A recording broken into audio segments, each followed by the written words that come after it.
Luke Graham stood at the precipice of greatness, an astronaut preparing for the journey to Mars. Surrounded by loved ones, Luke celebrated his upcoming mission with excitement and anticipation. However, missing from the gathering was Jim McConnell, his colleague who had trained for the same mission. Jim's absence was explained by a tragic event, the recent passing of his wife, rendering him unable to join the voyage. 13 months later, Luke and the rest of the crew successfully landed on Mars. Back at the Space Command Center, Jim and other colleagues monitored the mission closely, maintaining steady communication. Excitement filled the air when the Mars team discovered a peculiar, glowing structure. They speculated that it might originate from an underground geothermal water source, potentially key to human colonization. Eager to explore, they transmitted the discovery to command, then pressed on toward the enigmatic formation. Upon leaving their craft, the astronauts were startled by an unusual sound. Initially dismissing it as interference, they continued their exploration. Soon, they encountered a towering formation resembling a mountain. However, their radar detected an unexpected metallic core beneath the structure. Increasing the radar's power caused the sand below to shift. At first, they simply observed the transformation, but their curiosity turned to fear when a massive vortex materialized, violently tearing through the crew. Tragically, Luke was the sole survivor. The vortex unleashed a powerful electromagnetic pulse, disabling the spacecraft's systems. As the dust settled, the true nature of the structure revealed itself, an enormous humanoid face, hinting that Mars might have once hosted human-like life. Alone and injured, Luke managed to transmit a desperate message to the Space Center. Jim, upon receiving the transmission, was overcome with concern and proposed an immediate rescue mission to Ray, his superior. However, Ray hesitated, wary of the unknown risks lurking on Mars. Distrust lingered between Ray and Jim due to the latter's withdrawal from the original mission.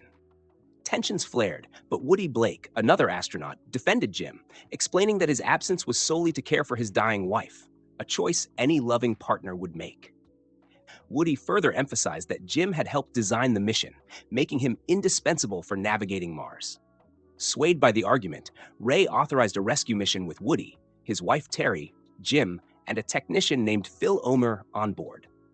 Their goal: uncover the truth of Mars's mysteries and bring Luke home.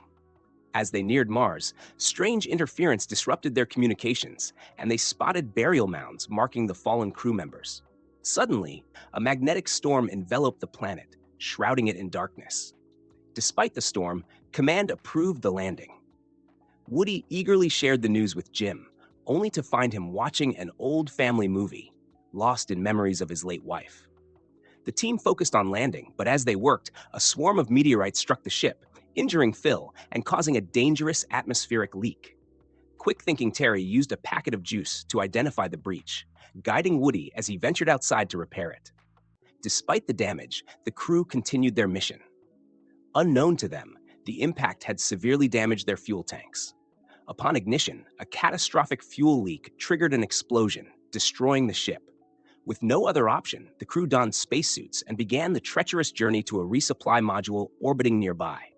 However, the module drifted in a faster, lower orbit, forcing Woody to expend their remaining fuel in pursuit. He managed to secure a tether but lost his grip, spiraling toward the Martian atmosphere. In an act of love and desperation, Terry detached from the module to rescue Woody. Despite the crew's pleas, she raced toward her husband, determined to save him. As Terry neared, Woody made the ultimate sacrifice, removing his helmet to ensure her survival. Grief-stricken, Terry returned to the module, her heart heavy with loss.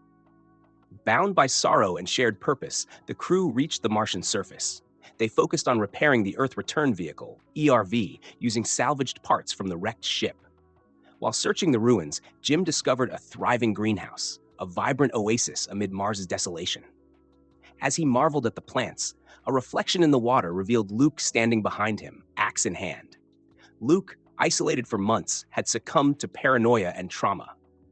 Yet when Jim spoke the names of Luke's family, recognition flickered in his eyes, easing his aggression. Luke shared his discoveries, including the colossal face and a strange sound from the formation. He revealed that the sound was a three-dimensional map of human DNA, suggesting an intelligent design. The crew analyzed the sound and concluded it was a puzzle, awaiting the completion of a human DNA sequence.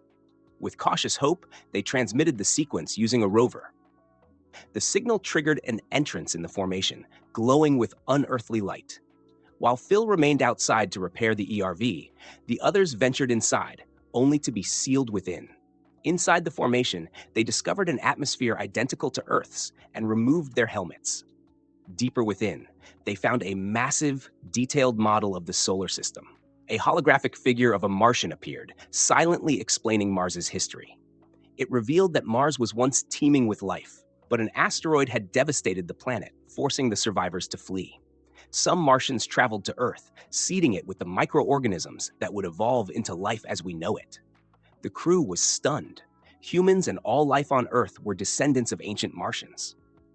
As the Martian hologram concluded, it offered one astronaut the chance to journey across the stars. Jim, driven by his unfulfilled dream of exploration, chose to stay. Though his decision shocked the others, they respected his choice. Before parting, Terry gave Jim a rocket pendant, a tribute to Woody's sacrifice and their enduring bond.